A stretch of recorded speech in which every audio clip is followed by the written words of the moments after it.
AB times की दुनिया में आप सभी का स्वागत है।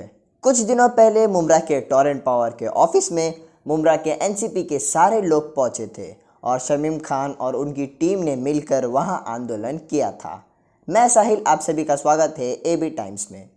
इस आंदोलन की चर्चा इतनी बढ़ गई कि शमीम खान ने आज उनके ऑफिस में एक प्रेस कॉन्फ्रेंस रखी और कहा कि सोशल मीडिया पर मेरे ऊपर बहुत से अजीब अजीब कमेंट्स आ रहे थे। कोई गुड आर्टिस्ट बोल रहा था तो कोई फेकुसाला बोल रहा था और भी कई कमेंट्स सोशल मीडिया पर हो रहे थे, जिसकी वजह से शमीम खान ने आज टोरेंट पावर को कहा कि अब जंग छिड़ चुकी है। आइए देखते हैं कि शमीम खान ने प्रेस कॉन्फ्रेंस में क्या कहा। सब्जेक्ट यह है कि कुछ दिनों के पहले हम लोगों ने, जफर भाई बैठे हैं और रेहान भाई, बॉस बबलू शिमला, बहुत इसका नाम लूँ, बहुत सारे साथियों ने मिल करके जा करके वहाँ पे हम लोगों ने टोरेंट के ऑफिस में ताला मारा। कुछ एक दो लोग हैं शहर में जिनका काम है छीटा कसी करना, कि नौटंकी थी और इस तरीके का जो हुआ दिखावा था। तो मैं पत्रकार भाइयों के माध्यम से उन्हें कहना चाहता हूँ कि जब वहाँ पे हम बैठे थे, हमने किसी पत्रकार भाई को कॉल करके नहीं बुलाया था, क्योंकि और हमने यहाँ तक कि हमारे पार्टी के भी लोगों को हमने किसी को इनवाइट नहीं किया था। अचानक जो हादसा हुआ था, उस बूढ़ी माँ का, जो माँ का देहांत हुआ, उस माँ का वो दर्द, उस बेटे का वो दर्द, उस परिवार का वो दर्द रफीक कामदार साहब मुझे देखा नहीं गया। तो मैंने हुसैन भाई ये तय कर लिया कि अगर हम लोग आज मैं खुद एक शमीम खान, मैं एक पार्टी प्रेसिडेंट हूँ, मैं उसके बाद भी अगर मैं इंसाफ मेरे शहर के लोगों को ना दिला पाऊँ तो फिर मेरी राजनीति पे थू है। और मैंने एक बच्चे की बाइक पे मैं बैठा और मैंने कहा, बेटा मुझे टोरेंट ऑफिस छोड़ दो, और रास्ते में जाते जाते मैंने ताला और जंजीर खरीद लिया। तो पहली बात तो मैं मीडिया को ये साफ करना चाहता हूँ कि मैंने कोई भी पत्रकार भाई को कॉल नहीं किया था। अगर किया है तो आप कह दो कि शमीम भाई मुझे आपने फ़ोन किया था। बहुत लोगों ने नाराज़गी दिखाई। नंबर 1, वहाँ हम गए, जाके हम लोगों ने ताला मारा, हम लोगों ने रफीक कामदार साहब, आप लोग वहाँ सब मौजूद थे। 6 से 7 घंटा में वो 2-3 जो कॉम्प्लेक्सेस है, कुछ फॉर्च्यून या नेचर पार्क वगैरह, तो वहाँ से मकामी लोगों के मुझे कॉल आए थे। करेक्ट है, यानी कामदार साहब कह रहे हैं कि वहाँ के जो 5-6 कॉम्प्लेक्सेस के अंदर लाइट नहीं थी, वहाँ से कामदार साहब को कॉल आए। ठीक है, अच्छा क्लियर। मैं पहुंचा तो आप थे उधर, मैं वहाँ था। खैर, ये मैं पत्रकार भाइयों के लिए एक बात साफ करना चाहता हूँ। उसके बाद ये कहना चाहता हूँ कि टोरेंट की लड़ाई तो अब शुरू हुई है। जिस तरीके से वो बेटा रो रो करके कह रहा था कि मेरी माँ क्या टोरेंट लौटा सकती है, तो दुनिया जान पहनाने से किसी को हार गई है, बाकी सब दुनिया ने कर लिया। दुनिया में बहुत सारे इस तरीके की चीज़ें आ गई है, टेक्निकल की सब कुछ हो जाता है, लेकिन किसी को कोई जान नहीं पहना सकता। वो अल्लाह ही के हाथ में, किसी और के हाथ में। तो मैं ये कहना चाहता हूँ, जो ये लोग कह रहे हैं कि शमीम खान नौटंकी किया या उनके लोगों ने नौटंकी किया, तो आज मैं उन्हें एक बात की दावत देता हूँ पत्रकार भाइयों के माध्यम से कि आप जिस तरीके से जो जगदीश चिल्लारमानी साहब ने हमको राइटिंग में दिया है,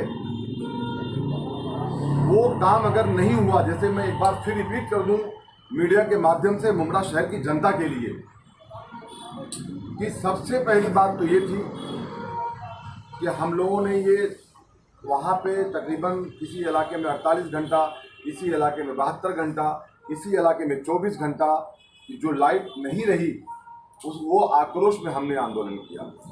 उन्होंने कहा, जगदीश चिल्लारमानी साहब के साथ तमाम पत्रकार भाई मौजूद थे, उनके सामने चिल्लारमानी साहब ने कहा कि, और आपके माध्यम से कहा और आपने दिखाया भी अपनी मीडिया के माध्यम से, नंबर 1 कि हर वार्ड के अंदर जहाँ पे ट्रांसफार्मर, जहाँ पे लोड ज़्यादा है, वहाँ पे हम एक अपना कोई इंजीनियर नियुक्त करेंगे।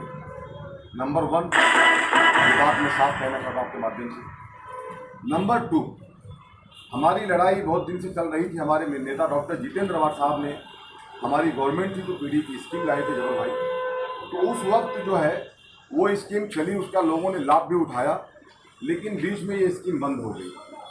अब पीडी की स्कीम के लिए भी उन्होंने कहा था कि हमने चालू कर दिया है, लेकिन जिस दिन आंदोलन खत्म हुआ उसके सेकेंड डे मुझे फ़ोन जफर नुमानी साहब का आया कि भाई जो इम्प्लीमेंट होना चाहिए था वो नहीं हो रहा है। तो फिर मैंने उनको बात किया और मैंने बात करके कहा कि आप ये पीडी की स्कीम या जो जो हमारे आपके साथ में कंडीशंस तय हुए हैं, आप उस पर इम्प्लीमेंट लाओ, उसको आप चालू करो। तो उन्होंने उसको स्टार्ट कर दिया। आज से उन्होंने उस वर्क को चालू कर दिया, लेटर आए। तो एक तो पीडी स्कीम का काम हो गया, एक उस हर वार्ड के अंदर जहाँ पे ज़्यादा लोडेड है लाइट का, वहाँ पे उन्होंने आदमी नियुक्त कर दिया। तीसरा, हम लोगों ने ये मांग किया था कि 500 रुपये का ही आप पैसा लेंगे मीटर का। हाँ, अगर कोई अमीर है, मतलब कोई सोनू आजमी जैसा, तो उससे आप 800 रुपये ले लो। लेकिन जो गरीब है, जो कहता है कि मेरे पास 500 रुपये ही पे कर सकता हूँ, उसकी पोजीशन वही है, तो वो 500 रुपये दे करके अपने नए कनेक्शन का मीटर लगवा लें। बार के ऊपर कोई भी केस नहीं बनेगा, विजिलेंस केस। 3 बार 3 महीने में एक नोटिस जाएगी, 3 महीने में 3 नोटिस जाएगी। 3 नोटिस के बाद भी अगर हमने कहीं हमारा मीटर छेड़खानी किया हुआ है, कहीं हमारे मीटर में कोई फॉल्ट है, तो हम उसको सुधार कर लें। 3 नोटिस आएगी, 3 नोटिस में अगर बबलू भाई ने सुधार नहीं किया, तो अगर बबलू भाई का केस बन गया, विजिलेंस केस है। शमी भाई, सिर्फ सुधार की बात नहीं, वो नोटिस पे के लिए भी जी, पेमेंट के लिए मैं बोल रहा हूँ सर। हाँ, तो वो विजिलेंस केसेस नहीं होंगे। और अगर 3 महीने बाद बबलू शिंदा में भी प्रॉब्लम आ गया, अगर कभी इन्होंने नहीं कहीं पे किया होगा, तो इनके लिए भी हम फ़ोन नहीं कर सकते। ये हो गई बात। रही बात जो बिल की, जैसे बहुत सारे फास्ट ट्रेडिंग आ जाती है कामदार साहब, बहुत सारी बिल के जो इशूज़ आते हैं, तो उनको भी 3 महीने की आएगी। और अगर उन्होंने उसको कंप्लीट नहीं किया तो वो लोग केस करेंगे। आता है ना, हाँ, समीर पठान एक तरह से गुंडा टाइप का वो कहता है ये बिल है तुम्हारा, तुमने पे नहीं किया, इनका मीटर काट दो। कोई बात करने जाता है, इनका लाइन कर दो डिस्कनेक्ट। कोई बात करने जाता है तो बोलता है तुम पे केस करवाऊंगा पुलिस स्टेशन में। ये सब चले बोलेगा नहीं। इसी तरीके से एक समीर पठान आ गए, जो उस दिन का हादसा हुआ 48 घंटे का कामदार साहब, उसका भी अगर मैं कहूँ, देखिए मौत और जिंदगी तो रब के हाथ में, लेकिन इंसान डॉक्टर के पास दवा लेने जाओ भाई क्यों जाता है कि वो उसकी तबीयत ठीक हो जाए। तो वो दवा जो थी, जो पंखा था, जो लाइट थी, वो है ही नहीं। एक थाला थी जो बेहोश हो गई थी, आप लोगों ने देखा था। लेकिन उसका 4 महीने का बिल 67,000 रुपये। वो थाला ऐसा छाती ठोक के चिल्ला के बोल रही थी कि जब मेरे पास ना मेरा औलाद है, ना मेरा शौहर है, तो पैसे कहाँ से पे करूँ मैं? अगर पैसे पे नहीं करेगी तो उसका लाइन काट देंगे। तो ये हम आपके माध्यम से ये सब चीज़ें हमारे आवाम को बताने के लिए आपको प्रेस कॉन्फ्रेंस दिए हैं। ऐसी और बड़ी खबरों को देखने के लिए बनी रहिए AB टाइम्स ऑफ महाराष्ट्र के साथ। जय हिंद, जय महाराष्ट्र।